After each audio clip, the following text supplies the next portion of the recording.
season once again for one and all.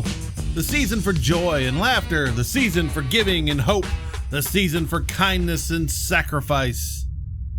Unless you're a leftist, intersectional feminist, Hollywood groomer activist, then everything I just said makes me every Istanphobe in their little red book. Oh, pretty rainbow. Anyway, this is also the time of year for the holiday special. Now, growing up through the 80s and 90s meant a lot of your favorite cartoons and TV shows and actors, when they weren't backcrap crazy or they were just kind enough to keep it a secret, celebrated Christmas. Oh God, I said the C word! Oh no, I said the G word! I don't know about you, but I couldn't wait for all the Christmas cartoons like Charlie Brown, Garfield, Looney Tunes, Disney, Santa Inc. Also, a lot of your favorite TV shows would do a Christmas episode most every year. To this day, I sit down during Christmas vacation and watch all the Friends Christmas and New Year's episodes. Santa! Hey! Among others. It's a tradition. You really should try it. And if you don't, you're gonna burn for it. I know what I'm talking about. But now we're going to kick this month off with the first Christmas special of the season. The Guardians of the Galaxy Holiday Special. I guess we won't know what holiday that'll be until we actually watch the show. So let's get to it. So Quill is feeling a bit down this Christmas season, seeing that Yondu ruined it when he was a kid. Mantis wants to do something special to cheer him up. And because she has a big secret, she's Quill's sister.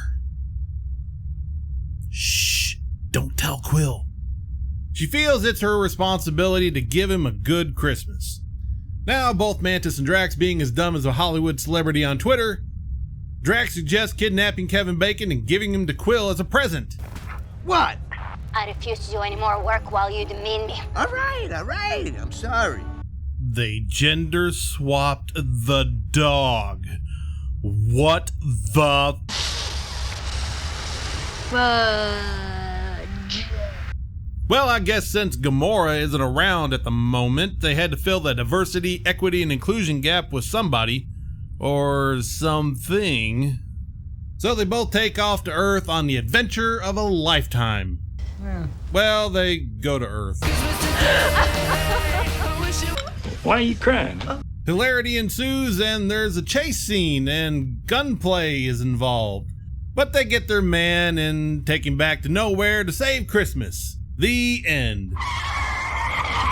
Okay, let's back this sleigh up and get a better look at Santa's goodies. You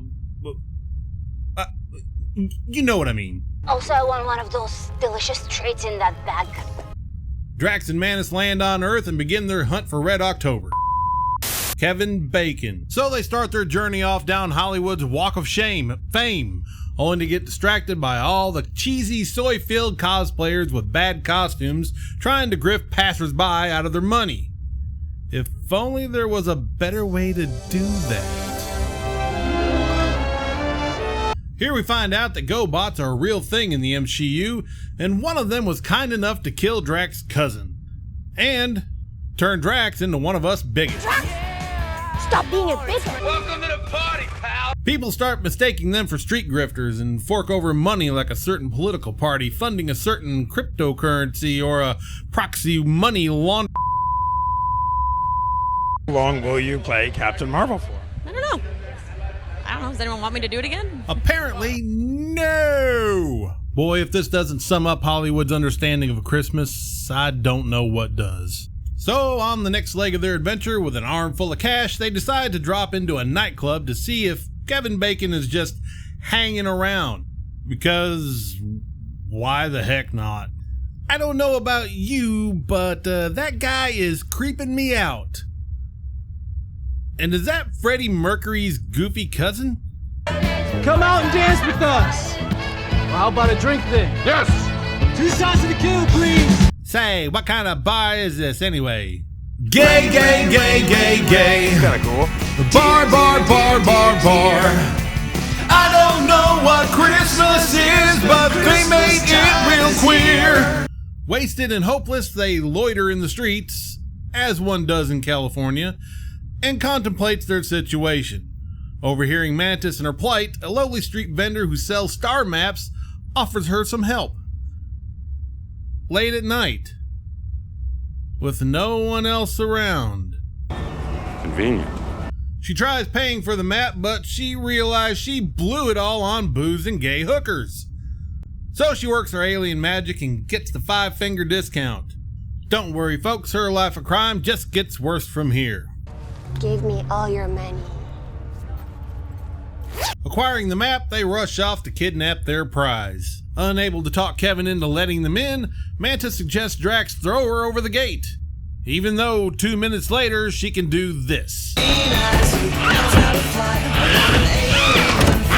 And this. She's hopping over those hedges like a kangaroo riding a pogo stick on top of a trampoline. Come on, Hollywood. Don't sacrifice continuity for a stupid joke.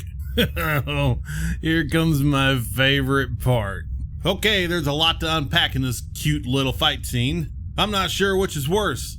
The obvious fake guns with CG bullet casings, or the terrible acting from people that have never fired a real gun in their lives. Lady Cop is just pushing the gun forward every time she pulls the trigger to simulate recoil. The guy cop isn't even trying to fake it. The slide on the gun doesn't move at all, and the bullet casings are coming out of a tiny hole on the side of the gun. This is what guns in movies have been reduced to. They're so scared and anti-gun that some brain-dead, egomaniac adult pretender is going to start laying waste to everybody in sight. Thank you, Alec Baldwin. After Mantis takes out the lady cop and puts her to sleep, she somehow finds the strength to just roll away. The old man cop starts firing his gun at her and seems to be drawing on his childhood memories for his recoil acting. You know, back in the 40s when he could play with a cap gun and not get arrested for brandishing a look-alike firearm. While she's fighting the old man, the first man cop disappears. And when the old man gets put to sleep, he magically reappears. At this point, second lady cop rolls up and looks suspiciously like first lady cop. And Mantis goes full Michelle Yeoh and takes out second lady cop and first man cop. And notice that the first lady cop has completely vanished from the scene. I've also noticed that you really couldn't get a good look at second lady cop's face. Now, I'm not one for conspiracy theories, Epstein didn't kill himself, but that looks awfully weird. So after Drax almost kills a couple more cops, and by the way, one looks suspiciously like the first lady cop, but she's upside down and doesn't say anything, so it's kinda hard to tell. But really, I'm not a conspiracy theorist. Please believe me! Please believe me! Anyway, they get their bacon. Mantis gives him the old alien magic, and it's smooth sailing from here. But first, that there is grand larceny, folks. Where's Kevin McAllister when you need him? Well, now they're well on their way to nowhere, when a little chit-chat Tell us, what was it like when you had saved a small town by dancing like an idiot? uncovers some horrifying truths. He's an actor! But actors are repugnant! I know. We got Quill the worst gift ever. A disgusting actor. Compulsive behavior, prone to self-destructive tendencies, textbook narcissism. Agreed? We hate you. Okay, the rest of the show is the payoff. Quill is surprised by the Winter Wonderland display and the giant gift just for him. This isn't a Christmas gift. This is human trafficking. Yes.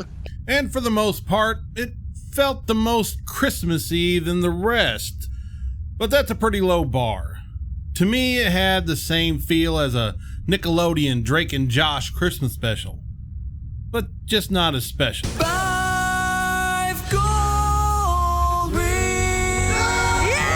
Most of the music choices felt dead of spirit and didn't really put me in the mood. I turn my face away and dreamed about you. But it's right wing versus left until the wings fall off our heads, and it's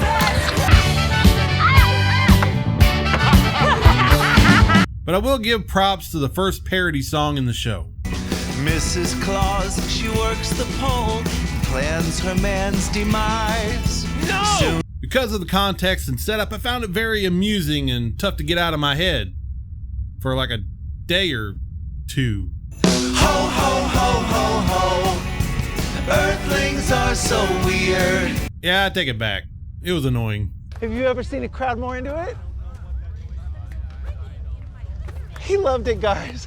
I think this show was missing a completed understanding of what Christmas is about. Sure, it had some themes that kept true, but went off the rails in several places. We used to watch Christmas shows where the bad guys are thwarted and put in jail for stealing the toys, or have a change of heart and give them back. 3 sizes that day. Now the good guys steal all the toys and commit several felonies, and it's all cool. Learning lessons about charity, selflessness, and sacrifice have taken a back seat to do what makes you feel good and don't worry about the consequences. I guess if you're stupid and an alien, Then it's okay! will this holiday special be on my yearly rotation? No. It wasn't terrible, but it wasn't good either. I'm gonna have to give it a 50% on the Clausometer. It didn't lift my spirits much, but there are parts that have real heart. Like my wife said when we first watched it, it would have been better if they just stuck to the cartoon part of the story. So there's better, funnier shows out there with a more uplifting Christmas message. Go get them. You know where they're at. This is a one and done and time to move on. Unless they, they want to make a sequel. No. They wouldn't do that. Would they? Come on, Groot! Groot ruined Christmas again. Now we gotta have another special.